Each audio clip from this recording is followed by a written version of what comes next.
గిరిజన ప్రాంతంలో ఈసారి స్ట్రాబెర్రీ సాగు మంచి ఫలితాలను ఇస్తోంది. ఔత్సాహికులైన గిరిజన రైతులకు ఈ పంట ఒక వరంగా మారనుంది. తొలుత కొంత ఖర్చుతో కూడుకున్నదే అయినా తర్వాతి కాలంలో ఆదాయం గణనీయంగా వస్తుందని సాగు చేస్తున్న రైతులు అంటున్నారు.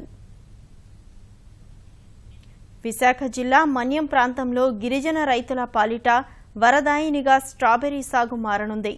ఎర్రగా పులుపు తీయని రుచుల మేళవింపుతో ఆకర్షణీయంగా ఉండే ఈ పళ్ల సాగుకు చింతపల్లి మండలంలో అనువైన వాతావరణం నెలకొంది.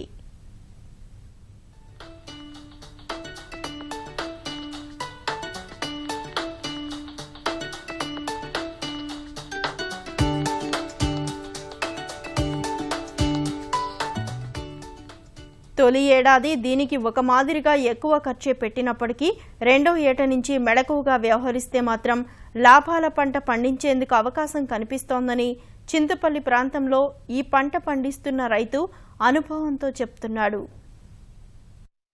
2008 నుంచి నేను సాగు చేస్తున్నాను సార్. గతంలో కొన్ని మధ్య డ్రిప్పింగ్ అని మన డ్రిప్ ఇరిగేషన్ కానీ సో ఇటువంటివన్నీ పెట్టుకోలేక నేను మొన్న నష్టపోయాను. ఇప్పుడు మాత్రం మాకు ఈ ఇయరు మహాబలేశ్వర్ వెళ్ళి పూణే వెళ్ళి కొన్ని వెరైటీ రకాలు తీసుకొచ్చాను సార్.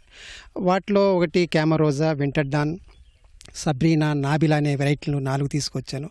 మంచి ఫలితాలు ఇస్తుంది, మంచి ఆదాయం వస్తుంది సార్. ఇక్కడ మాకు ఇప్పటిదాకా దాదాపుగా ఈ సీజన్లోకి వచ్చి ఇప్పటికి ఒక 2 టన్నుల దాకా ఫ్రూట్ కలెక్ట్ చేసాం. స్ట్రాబెర్రీ కొనుగోలుకు మార్కెట్లలో ఆసక్తి కనబరుస్తున్న తరుణంలో వచ్చే ఏడాదికి ఈ సాగు మరింత పుంజుకుంటుందని గిరిజన రైతు వర్గాలు చెప్తున్నాయి.